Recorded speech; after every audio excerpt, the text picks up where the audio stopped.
আসসালামু আলাইকুম। বাংলাদেশ বেতার সিলেট সংবাদ পড়ছি কুমকুম হাজেরা মারুফা। অন্তর্বর্তীকালীন সরকারের আইন, বিচার ও সংসদ বিষয়ক উপদেষ্টা অধ্যাপক ডক্টর আসিফ নজরুল বলেছেন, ছাত্র জনতার আন্দোলনে যেসব হত্যাকাণ্ড ঘটেছে তার বিচার আন্তর্জাতিক অপরাধ ট্রাইব্যুনালে করার সিদ্ধান্ত নিয়েছে অন্তর্বর্তীকালীন সরকার।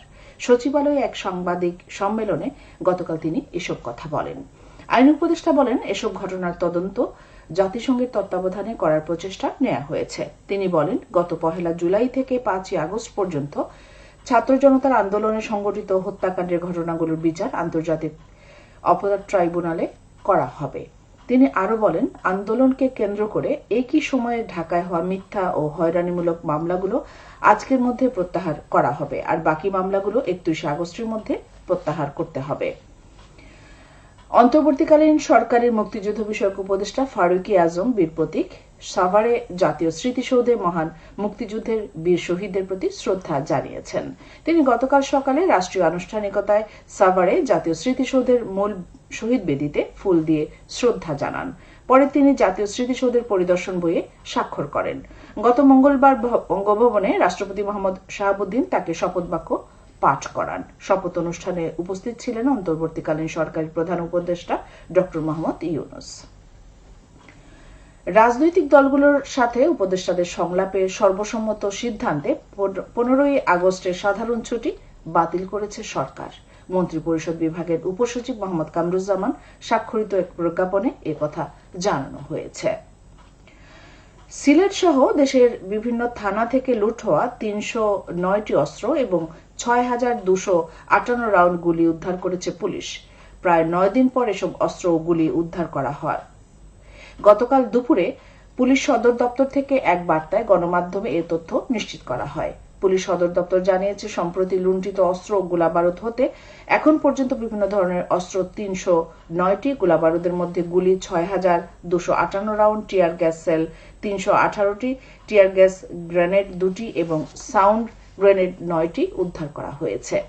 এদিকে সিলেট মেট্রোপলিটন পুলিশ জানিয়েছে, মহানগর থানা ও পুলিশ ফাঁড়ি থেকে লুট হওয়া অস্ত্র ও গুলির মধ্যে ৭৭টি বিভিন্ন ধরনের অস্ত্র এবং ১২৬ রাউন্ড গুলি উদ্ধার করা হয়েছে। এর মধ্যে ৭টি অস্ত্র সেনাবাহিনী এবং ১৭টি উদ্ধার করেছে পুলিশ। উদ্ধার হওয়া অস্ত্রগুলোর মধ্যে এসএমজি, চায়না রাইফেল, পিস্তল, শটগান ও গ্যাস গান রয়েছে।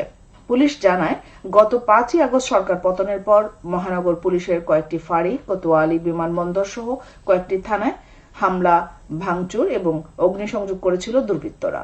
এ সময় তারা বেশ কিছু অস্ত্র, গুলি সহ বিভিন্ন সরকারি জিনিস লুট করে নিয়ে যায়। পরে সেগুলো উদ্ধার করে সেনাবাহিনী। বাংলাদেশের জাতীয় জরুরি সেবা নম্বর 999 পুনরায় চালু হয়েছে বলে জানিয়েছে পুলিশ হেডকোয়ার্টার্স।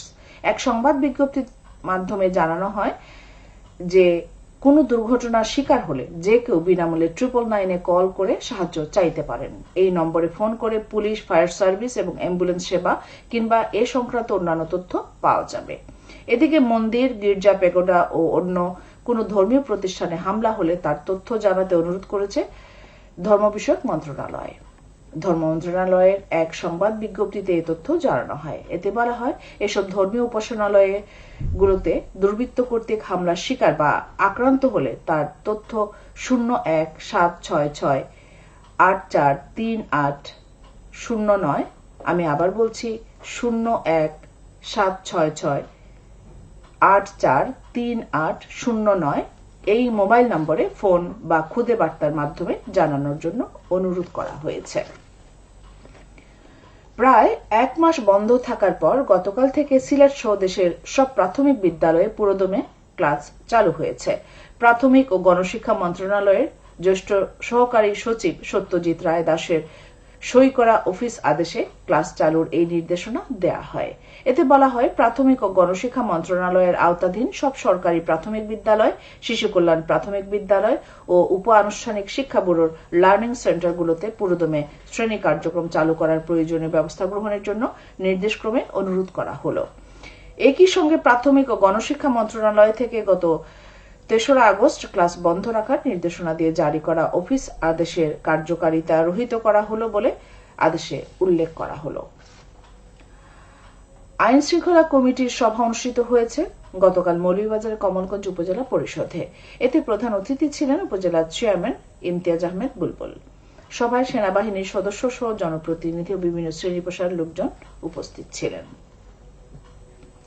হবিগঞ্জের চুনারুঘাট পৌর এলাকার চন্দনা থেকে হাতুন্ডা পর্যন্ত রাস্তা পাকাকরণ কাজ শুরু হয়েছে। এ কাজের উদ্বোধন করেন পৌর মেয়র সাইফুল আলম রুবেল। এ সময় পৌর কাউন্সিলর সহ গণ্যমান্য ব্যক্তিবর্গ উপস্থিত ছিলেন। পৌর প্রকৌশল বিভাগ প্রায় 1,35,00,000 টাকা ব্যয়ে রাস্তা নির্মাণ করছে। সবশেষে আবহাওয়া। সন্ধ্যা 6টা পর্যন্ত পূর্বাভাসে বলা হয়েছে সিলেট সহ পার্শ্ববর্তী এলাকায় আজ কোনো সতর্কবাণী নেই এবং কোনো সংকেতও দেখাতে হবে না। আজ সিলেটে সূর্যোদয় হয়েছে ভোর 5টা 27 এবং সূর্য অস্ত যাবে সন্ধ্যে 6টা 27। সংবাদ শেষ হলো। আমাদের পরবর্তী স্থানীয় সংবাদ প্রচারিত হবে বিকেল 4টা 30। আল্লাহ হাফেজ।